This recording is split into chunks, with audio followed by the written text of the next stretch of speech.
देखो बच्चों, आज अपन स्टार्ट करते हैं प्रकाश, लाइट वाला चैप्टर, है ना।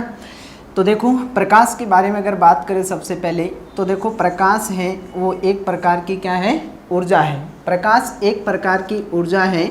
जब प्रकाश की किरणें हमारे आँखों के रेटिना भाग पर आपतित होती हैं तो हमें विभिन्न प्रकार की वस्तुएं क्या देती हैं, दिखाई देती हैं। ठीक है। इसके बाद अगर अपन प्रकाश की बात करें तो देखो प्रकाश की जो किरणें हैं वो सदैव कैसी रेखा में चलती हैं, सरल या सीधी रेखा में गमन करती हैं, है ना, हमेशा सीधी रेखा में गमन करती हैं।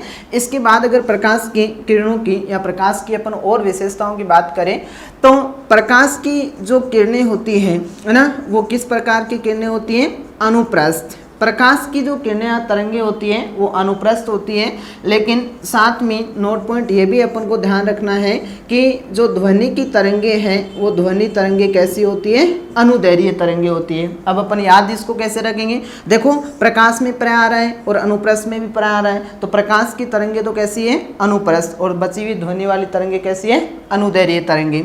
इसके बाद अगर अपन बात करें प्रकाश के वेग के बारे में, है ना, कि प्रकाश का वेग है वो कौन से माध्यम में कितना होता है, तो देखो सबसे पहले अगर बात करें प्रकाश के वेग के बारे में बताया किसने था, तो एक वैज्ञानिक थे जिनका नाम था रोमन नाम के वैज्ञानिक हुए हैं, जिन्होंने प्रकाश के वेग के बारे में सबसे पहले बताया था। और इन्होंने बताया कि प्रकाश का जो सर्वाधिक वेग होता है वो कहाँ होता है, निर्वात में। सर्वाधिक वेग निर्वात में होता है। इससे कम अगर बात अपन वेग की बात करें तो गैस में होता है। इससे कम अगर बात करें वेग की तो द्रव्य में होता है। और सबसे कम अगर प्रकाश का वेग होता है तो कौन से माध्यम में होता है, ठोस माध्यम में होता है। ठीक है। इसके बाद अगर एग्जाम में बहुत बार पूछा जाता है कि प्रकाश का सर्वाधिक वेग कहाँ होता है, तो प्रकाश का सर्वाधिक वेग कहाँ होता है, निर्वात में। और वो सर्वाधिक वेग कितना होता है, वो होता है 3 × 10⁸ और वेग का मात्रक इकाई होता है मीटर प्रति सेकंड। तो ये आपको याद रखना ही रखना है। ठीक है। इसके बाद अगर अपन आगे बात करें कि देखो ध्वनि का सर्वाधिक वेग कहाँ होता है, तो अपोजिट होता है, ध्यान रखना। ध्वनि तरंगें निर्वात में चलती नहीं है ना, लेकिन ध्वनि तरंगों का सर्वाधिक वेग कौन से माध्यम में होता है, ठोस माध्यम में होता है। आगे अगर अपन बात करें सूर्य के प्रकाश के बारे में, तो देखो सूर्य का जो प्रकाश होता है वो कितने रंगों से मिलकर बना होता है, 7 रंगों से। सूर्य का प्रकाश 7 रंगों से मिलकर बना होता है। ठीक है। और वो 7 रंग कौन कौन से हैं उनकी अगर अपन बात करें तो देखो वो 7 रंग हैं VIBGYO और R।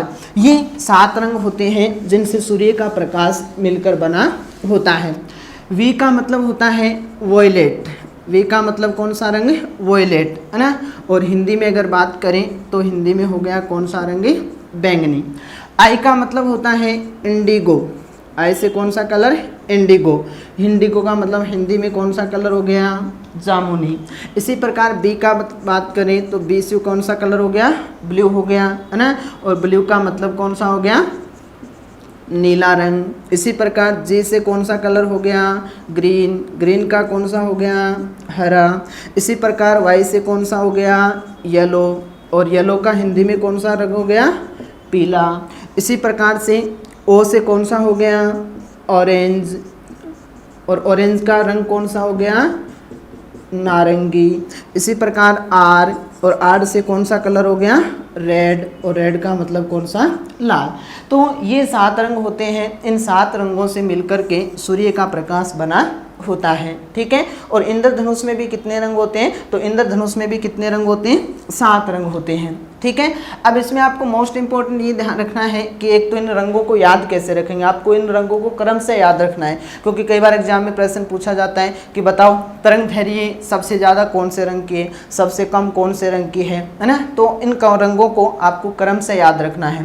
तो इन रंगों को याद रखने के लिए आप हिंदी में इन रंगों को अगर याद रखना चाहते हो तो याद इस प्रकार से कर सकते हो। हिंदी में याद रखने के लिए इन रंगों को आप शॉर्ट में लिख सकते हो, बेंजा नी है पी नाला।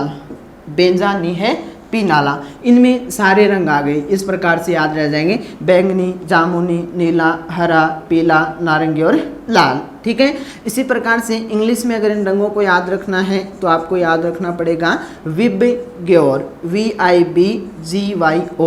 ठीक है, violet, indigo, blue, green, yellow, orange और रेड। और इसमें आपको ध्यान रखना है कि सबसे पहला रंग कौन सा होता है, बैंगनी। ठीक है, और सबसे लास्ट में कौन सा रंग है, लाल, है ना। सबसे पहला बैंगनी और सबसे लास्ट में कौन सा, लाल। और ये भी ध्यान रखना है कि बैंगनी रंग की जो तरंगदैर्घ्य है वो सबसे क्या होती है, कम होती है, और लाल रंग की तरंगदैर्घ्य है वो सबसे क्या होती है, अधिक होती है। ये प्रश्न बहुत बार एग्जाम में पूछा जाता है। ठीक है, तो ये आपको प्रकाश के बारे में ध्यान रखना है, कॉमन बेसिक सी जानकारी है। अब अपन बात करते हैं कुछ प्रकाश की घटनाओं के बारे में कि प्रकाश में कौन कौन सी घटनाएं होती हैं। और सबसे पहले 1 नंबर पर अपन प्रकाश की घटनाओं की बात करते हैं।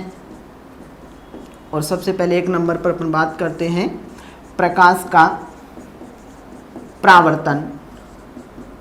प्रकाश का प्रावर्तन, देखो प्रकाश का प्रावर्तन क्या होता है कि जब प्रकाश की किरण किसी धरातल से टकराकर पुनः उसी माध्यम में लौट जाती है तो इस घटना को प्रकाश का क्या कहा जाता है, प्रावर्तन कहा जाता है ना।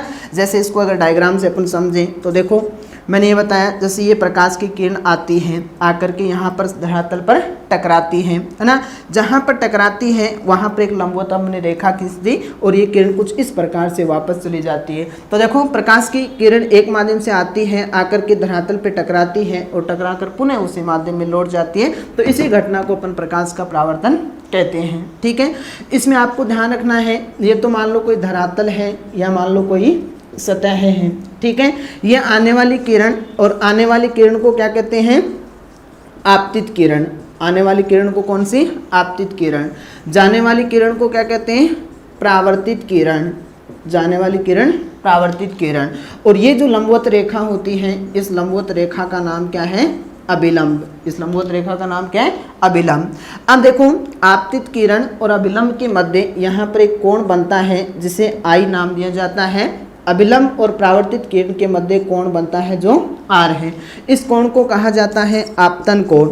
इस कोण को कौन सा कोण कहा जाता है, आपतन कोण। ये जो कोण है इसे कहा जाता है प्रावर्तन कोण। कौन सा कोण कहा जाता है, प्रावर्तन कोण कहा जाता है। ठीक है, तो ये तो प्रकाश का प्रावर्तन की घटना क्या होती है। अब इसकी बात करें प्रकाश के प्रावर्तन के नियम क्या है, तो देखो प्रावर्तन के 2 नियम होते हैं। प्रावर्तन के कितने नियम होते हैं, 2 नियम होते हैं। सबसे पहला प्रकाश के प्रावर्तन का नियम होता है कि एक तो कौन सी किरण, आपतित किरण। एक तो आपतित किरण, दूसरी कौन सी किरण, प्रावर्तित किरण, एवं तीसरा कौन, अभिलंब, है ना। तीनों एक ही तल में होते हैं। देखो यहाँ पर एक तो आपतित किरण, ये प्रावर्तित किरण और अभिलंब, ये एक ऐसा बिंदु है जहाँ पर तीनों मिल रहे हैं। ठीक है, दूसरा इसके बाद अगर दूसरे नियम की बात करें तो दूसरा प्रावर्तन का नियम ये होता है कि आपतन कोण, आपतन कोण जिसे अपन ने डिनोट किया किससे, आई से, और दूसरा कौन सा कोण, प्रावर्तन कोण जिसे डिनोट किया किससे, आर से। ये दोनों सदैव क्या होते हैं, दोनों सदैव बराबर होते हैं, बराबर होते हैं। तो ये प्रावर्तन के 2 नियम होते हैं। ठीक है, इन नियमों को अच्छे से याद रखना। इसके बाद अगर बात करें कि प्रावर्तन के उदाहरण क्या क्या हैं, है ना, कौन कौन सी घटनाएं हैं वो प्रावर्तन के कारण होती हैं, है ना। तो पहला उदाहरण तो ध्यान रखना कि दर्पण में वस्तुओं का प्रतिबिंब दिखाई देना। दर्पण में वस्तु का प्रतिबिंब दिखाई देना, दिखाई देना, ये प्रावर्तन का उदाहरण है। ठीक है, और इसके अलावा दूसरा प्रावर्तन का जो उदाहरण है वो ये ध्यान रखना कि वस्तुओं का क्या दिखाई देना, रंग दिखाई देना। वस्तुओं का रंग दिखाई देना, ये 2 प्रावर्तन के उदाहरण हैं, आपको ये दोनों ध्यान रखना है। तो ये होते हैं प्रकाश के प्रावर्तन की। अब अपन बात करते हैं प्रकाश की दूसरी घटना, और वो है प्रकाश का अपवर्तन। प्रकाश का अपवर्तन। तो देखो प्रकाश के अपवर्तन के बारे में, देखो प्रकाश का अपवर्तन क्या होता है, ये होता है कि जब प्रकाश की किरण एक पारदर्शी माध्यम से दूसरे पारदर्शी माध्यम में प्रवेश करती है तो वह अपने पृथककारी तल पर अपने पथ से विचलित हो जाती है। इस घटना को क्या कहा जाता है? प्रकाश का अपवर्तन कहा जाता है। देखो जैसे इधर अगर बात करें तो इस तरफ वायु है, इस तरफ भी क्या है? वायु है, और ये है कांच की पट्टिका, ये कांच की पट्टिका। अगर इस माध्यम की बात करें तो ये कैसा माध्यम है? विरल। और इधर भी वायु, तो ये भी कैसा माध्यम? विरल। इसकी अगर बात करें तो ये कैसा माध्यम है? सघन माध्यम। तो देखो इसमें क्या होता है प्रकाश के अपवर्तन में, ये देखो प्रकाश की किरण आती है आकर के यहाँ टकराती है ना। जहाँ पर टकराती है वहाँ पर हमने सतह के लंबवत एक रेखा खींच दी। अब ये प्रकाश की किरण है कुछ इस प्रकार से अंदर प्रवेश कर जाती है, फिर हमने यहाँ पर वापस रेखा खींच दी लंबवत, और अब ये कुछ प्रकाश की किरण इस प्रकार से निकल जाती है। तो देखो यहाँ पे इस घटना में क्या देखा? देखो यहाँ पर प्रकाश की किरण वायु से किस में जा रही है? कांच में जा रही है, या फिर अपन कह सकते हैं विरल माध्यम से किस में जा रही है? सघन माध्यम में जा रही है। तो देखो इस किरण को एकदम सीधा जाना चाहिए था, लेकिन ये सीधी नहीं जा पाती। ये जो अभिलंब है इस अभिलंब की ओर झुक जाती है, अर्थात अपने पथ से विचलित हो गई।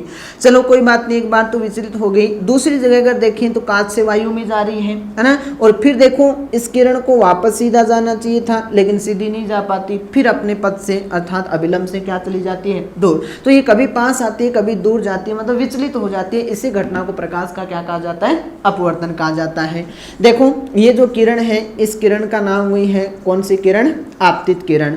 अंदर जो ये बीच में जो किरण है ये कौन सी किरण है? अपवर्तित किरण। अपवर्तन में अपवर्तित किरण और परावर्तन में परावर्तित किरण। और बाहर निकली हुई तीसरी जो किरण है इस किरण का नाम है निर्गत किरण। कौन सी किरण? निर्गत किरण। यहाँ पे एक दो प्रश्न ये ध्यान रखना कि जब प्रकाश की किरण वायु से कांच में प्रवेश करती है तो अभिलंब की ओर झुक जाती है, और कांच से जब वायु में जाती है तो अभिलंब से दूर हट जाती है। ठीक है। अगर यह बात करें ये कोण मान लो आई है और ये कोण मान लो आर है। ठीक है। इसी प्रकार से अगर बात करें ये आई है और ये कोण कौन सा? आर है। तो यहाँ पर दोनों जगह क्या होता है? अगर मैं बात करूँ कि ये आपतन कोण है ये अपवर्तन कोण है, तो दोनों में बड़ा कौन सा है? तो यहाँ पर आपतन कोण मतलब आई बड़ा होता है और आर क्या होता है? छोटा होता है। लेकिन इस जगह अगर बात करें तो यहाँ पर आर तो बड़ा होता है और आई कोण क्या होता है? छोटा होता है। तो ये दोनों बातें भी आपको ध्यान में रखनी है। तो ये होता है प्रकाश का अपवर्तन, इस प्रकार की घटना है। अब अगर बात करें अपवर्तन के नियमों की तो वही अपवर्तन के भी कितने नियम होते हैं? 2 नियम होते हैं। अपवर्तन का पहला नियम होता है कि आपतित किरण, अपवर्तित किरण और अभिलंब तीनों एक ही तल में होते हैं। पहला तो ये नियम है। दूसरा नियम ये कहता है कि आपतन कोण की ज्या, दूसरा नियम ये कहता है आपतन कोण की ज्या, आपतन कोण की ज्या व अपवर्तन कोण की ज्या का अनुपात एक नियतांक होता है। ज्या का मतलब होता है साइन, ज्या का मतलब क्या होता है? साइन। मैंने दूसरे नियम में ये बताया कि आपतन कोण की ज्या मतलब साइन आई और साइन आर, इनका जो रेशो होता है वो एक क्या होता है? नियतांक होता है। ठीक है। और इसे ही अपन क्या कहते हैं? इसे ही स्नेल का नियम भी कहते हैं, स्नेल का नियम भी कहते हैं। ठीक है। तो ये अपवर्तन के 2 नियम होते हैं। उसके बाद मोस्ट इम्पोर्टेंट जहाँ से प्रश्न पूछे जाते हैं बहुत बार एग्जाम से, वो आते हैं अपवर्तन के उदाहरण या अपवर्तन के प्रभाव, कौन कौन सी घटनाएं होती है। तो सबसे पहले इसका जो प्रभाव या उदाहरण होता है वो ध्यान रखना कि रात्रि में तारों का टिमटिमाना, रात्रि में तारों का टिमटिमाना। ठीक है। वो किसका उदाहरण है? तो प्रकाश के अपवर्तन का। इसी प्रकार से अगर बात करें कि पानी से भरा हुआ कोई बर्तन है, मान लो बाल्टी है या कोई गिलास है, तो पानी से भरे बर्तन में रखे सिक्के का ऊपर उठा हुआ दिखाई देना, तो वो भी किसके कारण उठा हुआ दिखाई देता है? अपवर्तन के कारण उठा हुआ दिखाई देता है। इसी प्रकार से मान लो पानी से कोई बाल्टी वगैरह या कोई गिलास वगैरह बर्तन भरा हुआ है और उसमें मान लो आपने कोई तिरछी पेंसिल रख दी या कोई छड़ रख दी, तो पानी में रखी तिरछी पेंसिल या छड़ का मुड़ा हुआ या ऊपर उठा हुआ दिखाई देना, वो भी किस घटना का उदाहरण है? प्रकाश के अपवर्तन का उदाहरण है। इसी प्रकार से और उदाहरणों की अगर बात करें तो देखो अगर मान लो कोई कुआं है या कोई तालाब है पानी से भरा हुआ, तो उसका भी पेंदा कैसा दिखाई देता है, ऊपर उठा हुआ दिखाई देता है। तो अपन कह सकते हैं कि कुएं या तालाब की जो गहराई है वो वास्तविक गहराई से कम प्रतीत होना, वो भी किसका उदाहरण है, प्रकाश के अपवर्तन का उदाहरण है। इसी प्रकार से और घटनाओं के अगर एक दो एग्जाम्पल और अपन बात करें तो सूर्य है वो सूर्योदय के समय अपने सूर्योदय से पहले दिखाई देने लग जाता है और सूर्यास्त के बाद तक दिखाई देता है। तो सूर्योदय से पहले क्यों दिखाई देता है, कौन सी घटना के कारण, प्रकाश के अपवर्तन के कारण। लेकिन ध्यान रखना, जब सूर्योदय होता है, सूर्य उदय होता है और अस्त होता है तो लाल रंग का दिखाई देता है। तो वो लाल रंग का दिखाई देता है, वो तो प्रकीर्णन होता है, लेकिन पहले उदय होता है और बाद तक दिखाई देता है अस्त होने के, तो वो घटना का जो उदाहरण है वो प्रकाश का क्या होता है, अपवर्तन। बस प्रश्न इसी प्रकार से इन्हीं से पूछा जाता है। बताओ रात्रि में तारों का टिमटिमाना कौन सी घटना का उदाहरण है, अपवर्तन का, परावर्तन का, प्रकीर्णन का, ठीक है। या फिर अपोजिट पूछ सकता है, बताओ निम्न में से कौन सी घटना है वो प्रकाश के अपवर्तन के कारण होती है, ठीक है। तो ये आपको उदाहरण बताना है, तो ये होता है प्रकाश का